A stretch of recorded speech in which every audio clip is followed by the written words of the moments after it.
Kembali di channel Pada Sebuah Koma bersama saya, Surya.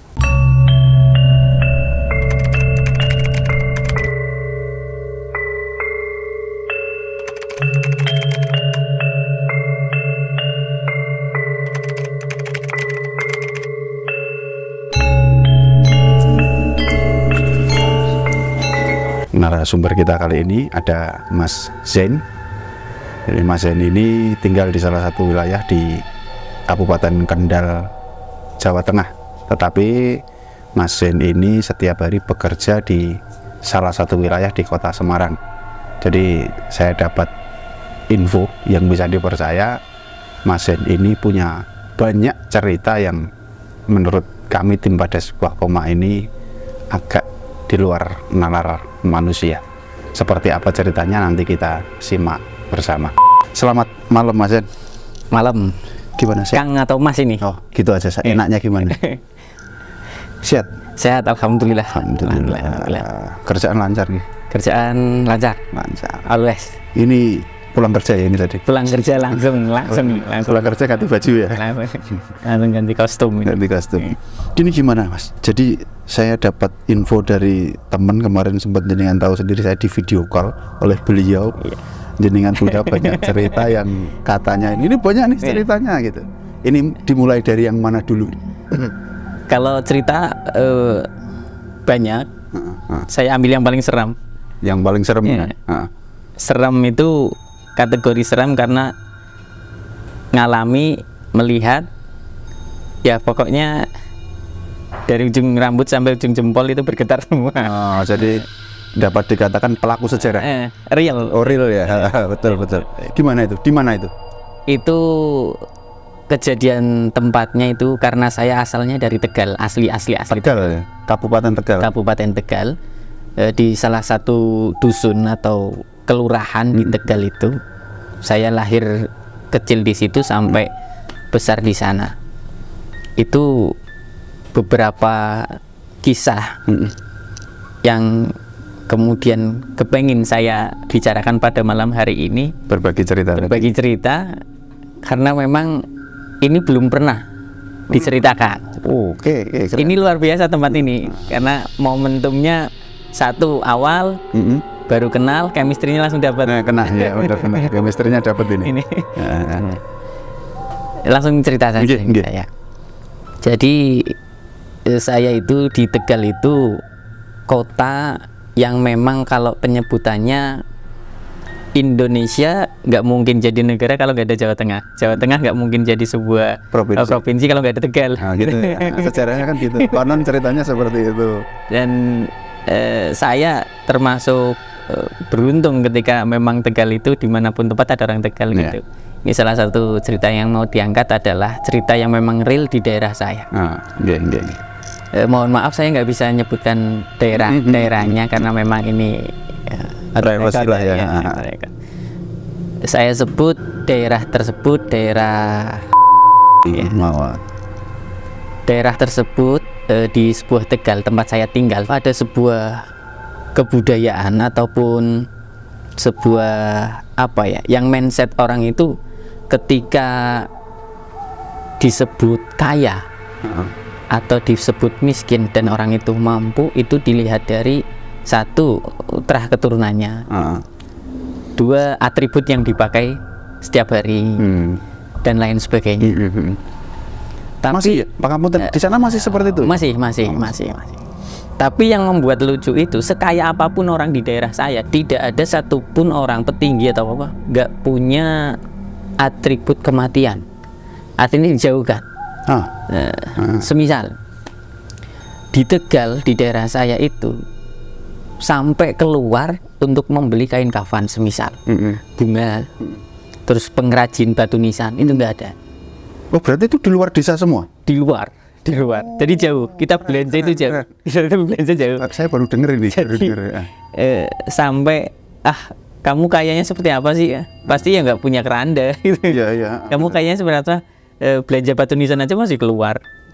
Itu keren ini desanya ini. Desanya unik, memang unik. Mau disebut orang kaya tapi nggak punya semua. Disebut nggak punya tapi beruang gitu. Mereka bisa beli ya? Bisa beli tapi enggak. Nah ini di tempat saya tinggal itu kejadian di hari Selasa. Ya semuanya kegiatan normal, normal semua. Karena saya itu salah satu anak pemuka agama lah ya. Dalam hal ini abah ya bapak itu beliau itu memiliki sebuah jamaah Ya, jamaah yang setiap hari tertentu. Senin malam Selasa itu mengadakan jamiahan itu.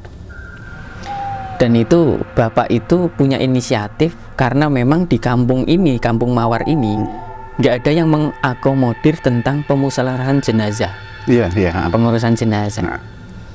Artinya sampai tingkat tertinggi pun lurah itu tidak mampu untuk menyelesaikan yang harusnya ini bukan menjadi masalah ketika mereka semua punya kemampuan gitu.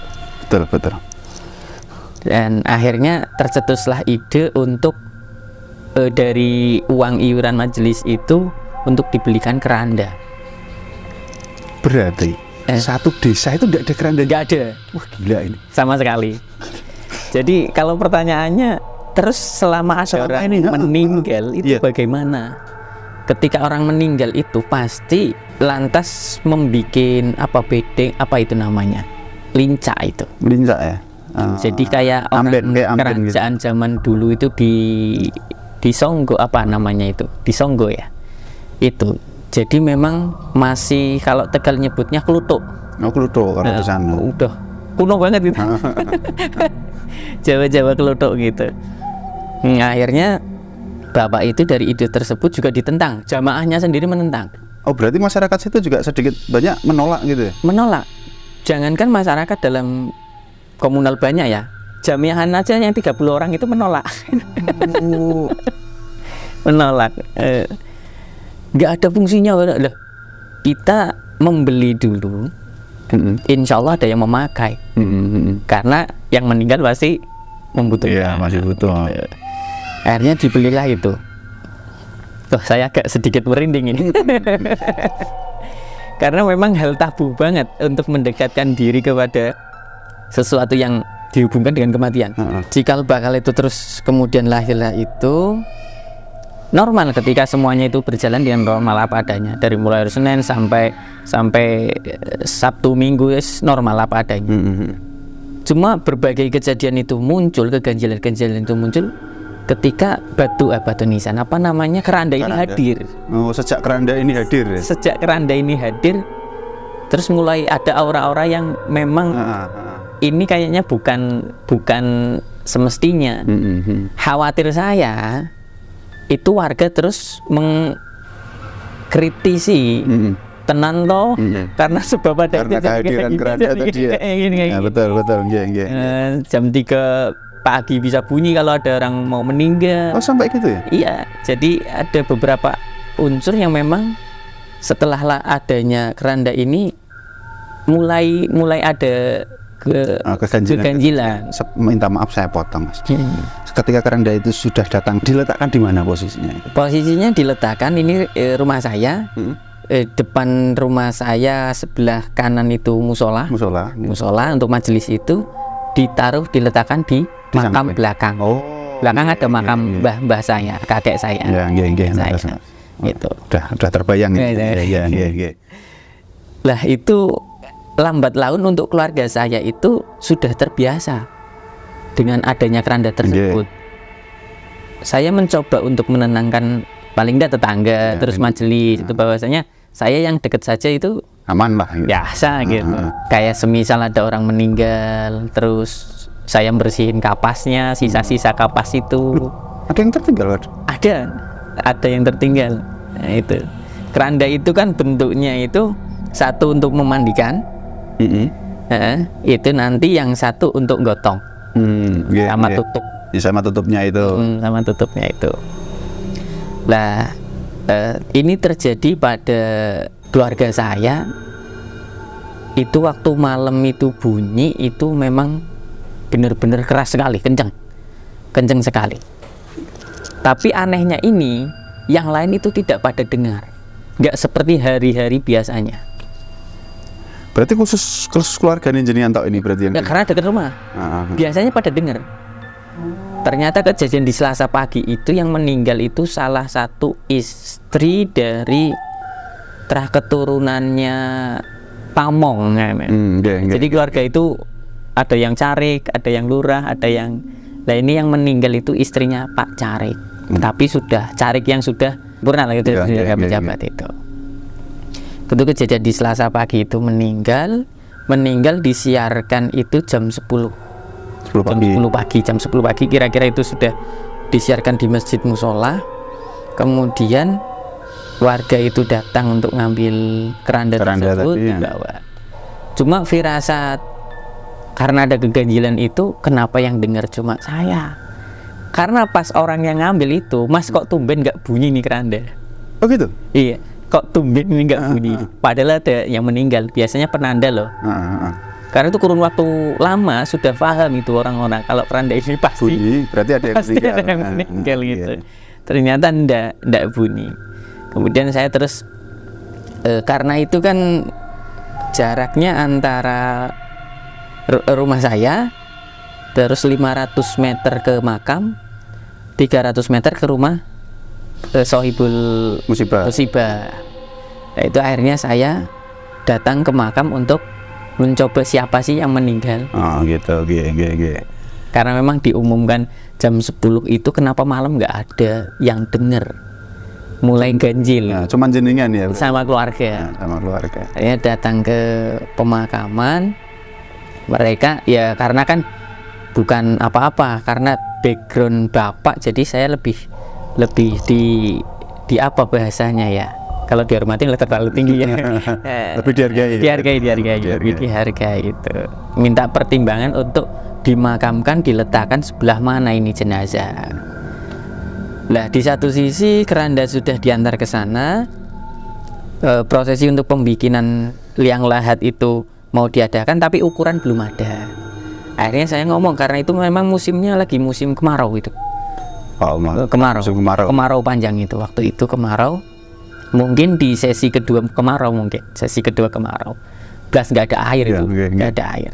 Akhirnya saya nyuruh untuk bikin ukuran dulu, ngomong sama pihak keluarga untuk dimakamkan lebih ke tengah, karena kalau kemarau terus ada air, dalam artian itu kan posisi makam ini dikelilingi pohon bambu, kebanyakan bambu, terus nanti ada jati-jati di tengah itu. Jadi bambu ini rimbunan semua, ini dapuran bambu. Iya bener, leres. Kalau sekering apapun itu kan, kalau bambu kan tetap berair. Tetap berair. Penyimpan air itu. Penyimpan air. Nah, ini untuk menghindari hal-hal yang tidak diinginkan, karena keganjilan itu mulai tampak itu, satu, keranda itu nggak bunyi tapi nggak pada dengar. Yang kedua, semisal musim kemarau kita bikin liang lahat agak minggir dekat dengan bambu. Takutnya berair terus asumsi masyarakat ini, wah kayaknya kok aneh mesti pikirannya. Dari madarat itu betul. Di sana.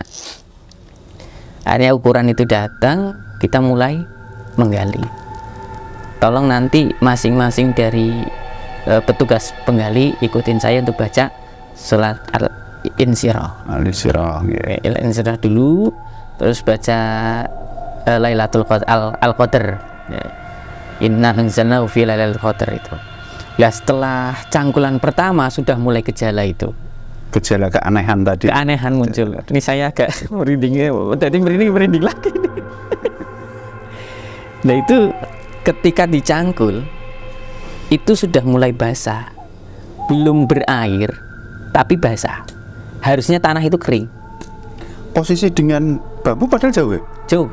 Tengah, ini tengah, posisi tengah. Tetap kering, karena apa bahasanya? Yang satunya cangkul apa? Garpu.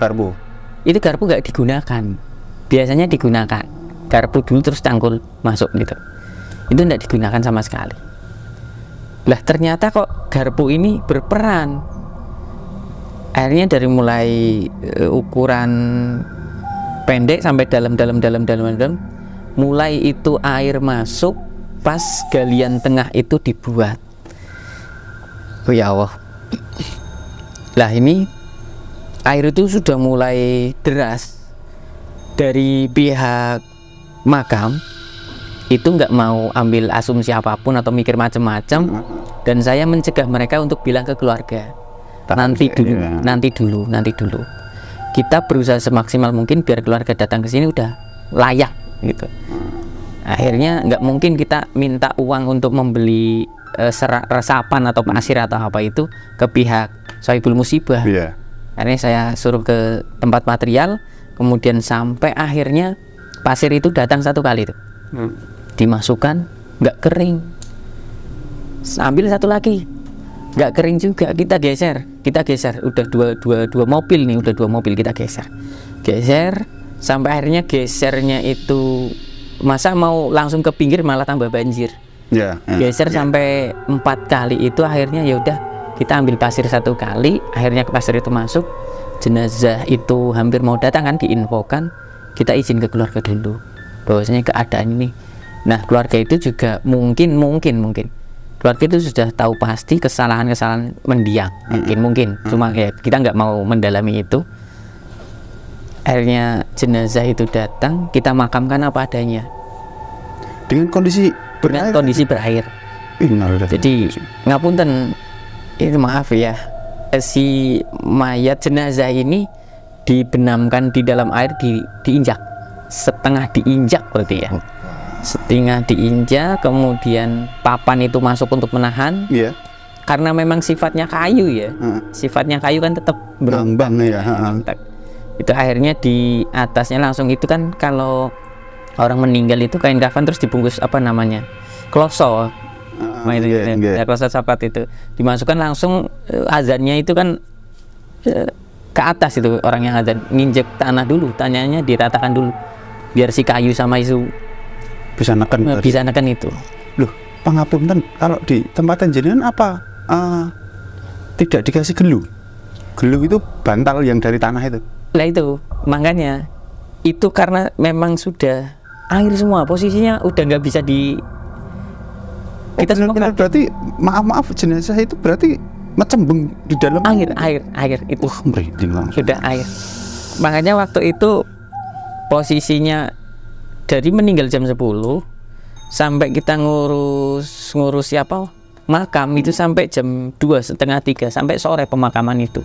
Jadi memang di keluarga juga ada yang ditunggu. Itu momen untuk nunggu itu harusnya timingnya pas untuk membuat makam. Ternyata kita habis di pembuatan makam itu. Akhirnya ditenggelamkan itu sudah selesai. Berarti yang adzan di atas. Dari atas? Adanya di atas, karena memang kita satu masyarakat, satu warga yang hadir di makam itu semuanya tercengang. Nah akhirnya dari warga masyarakat berasumsi sendiri-sendiri. Oh iya, pasti itu terjadi banyak perbincangan hangat pastinya. Ini saya agak sedikit merinding, takutnya datang nih. Nah akhirnya waktu itu saya coba meredam gejolak di masyarakat tadi. Jadi paling tidak jamaah yang di tempat saya itu redam dulu, baru saya ke ranah yang lain. Mungkin kalau yang rumahnya tetangga yang Sohibul Musibah mungkin ya agak sedikit ngerem karena mungkin dekat. Tapi kalau yang di jauh kan gosip ya. Gosip pasti. Pasti itu gosip. Akhirnya saya coba menenangkan bahwasanya itu memang keadaan gejala alamnya nggak bisa ditolak. Nggak bisa ditolaknya karena memang ya kuasa Allah yang air. Kita sudah coba pindah. Coba dikuras juga. Dikuras diesel malah itu. Pakai diesel. Di diesel. Karena kan sebelum ada media pasir itu masuk, paling enggak air itu terangkat. Setidaknya cuma kemes-kemes gitu. Langsung di pasir. Gitu. Karena itu keluarnya air itu kita nggak tahu tuh. Padahal itu rumusnya air dalam makam itu ketika ada akar, banyak akar. Atau terus ada lubang-lubang kecil, itu enggak. Jadi kemarau sih. Iya. Yang dia membuat terus kayak bola salju liar gitu, isu-isu itu. Karena memang air itu keras banget. Kayak keran dipet gini, gitu, kecil-kecil gitu. Kayak sumber berarti. Iya, kecil tapi seret gitu. Cuma cepet gitu, airnya banyak itu. Kemudian saya pas ketemu orang-orang di musola atau pas lagi nongkrong itu ya ngomong. Tetap nanti malam kita tahlilan, karena memang adatnya kalau paginya meninggal malamnya tahlil sampai 7 hari atau 40 hari. Bahkan pagi setelah subuh ada lagi itu. 2 kali berarti. 2 kali. Yang biasanya nanti diadakan yang habis subuh itu jamaah dari musola. Dan siapapun yang mau datang bebas lah ya. Tapi kalau malam jelas itu undangan ditentukan ya. Ditentukan itu. Karena kalau datang semua repot. Nah itu di awal mula kejadian ganjil itu kita, jadi kan ini rumahnya Sohibul Musibah, makam terus saya. Rumah jenengan ya. Saya. Jadi rombongan di sini sekitar antara 18 orang.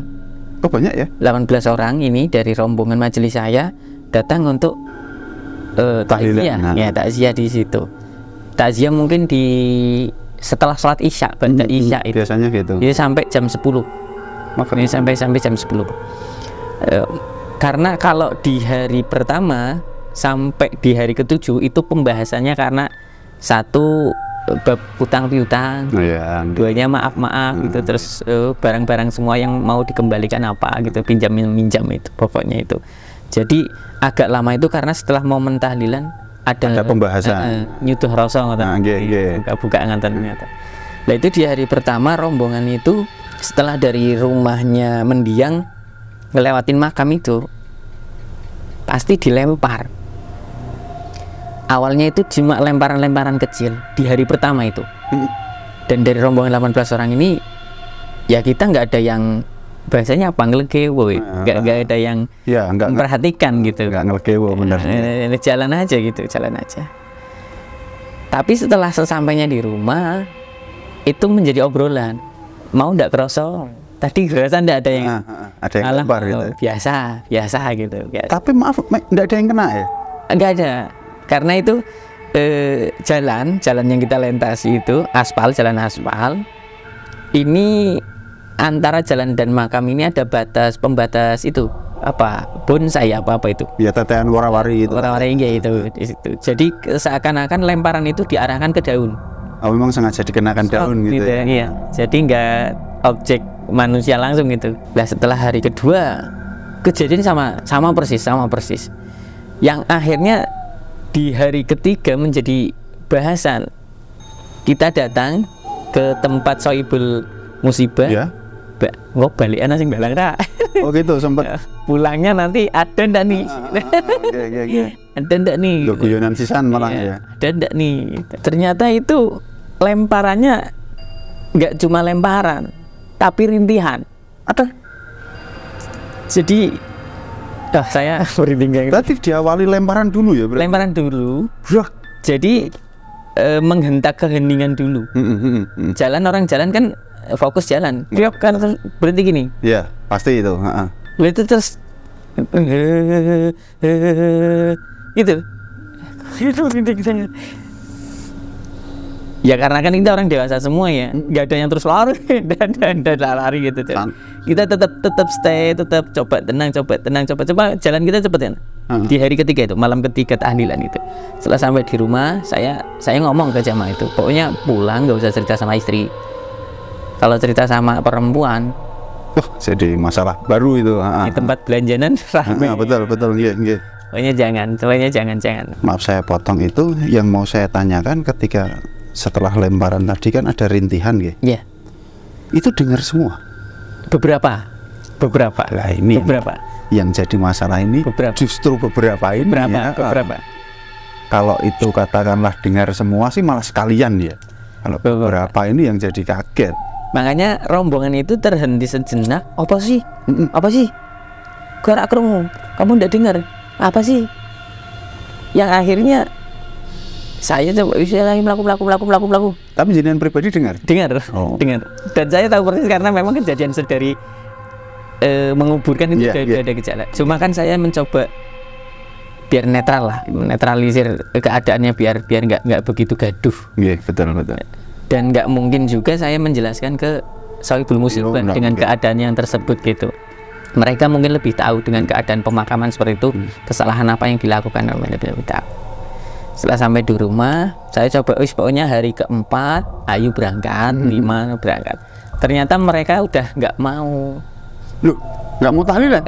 Jadi nggak, ada ketakutan. Jadi di hari ke 4, 5, 6 mereka mengatakan udahlah nanti saya berangkatnya hari ke-7.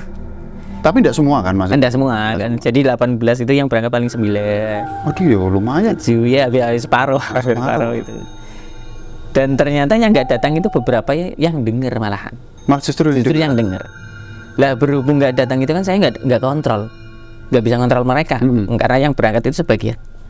Ternyata di tongkrongan itu sudah cerita, sudah ramai. Di hari ke-4, 5, 6 meledak akhirnya. Meledaknya di hari ke-7 untuk yang masyarakat halayak itu ya. Di hari ke-5, 4 itu kita pulang, saya nyuruh coba berhenti di sini, titik kemarin. Kita beranikan diri berhenti di situ. Ternyata memang nggak ada. Kalau ditunggu nggak ada. Malah nggak ada. Ditunggu nggak ada. Ditunggu itu nggak ada. Terus kita jalan.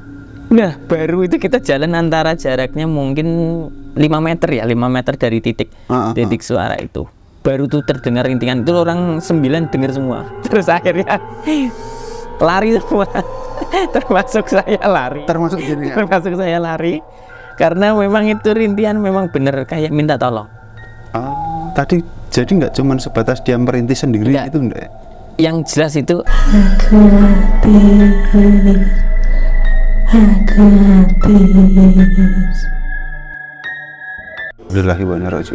artinya asumsi 9 orang ini yang kemarin.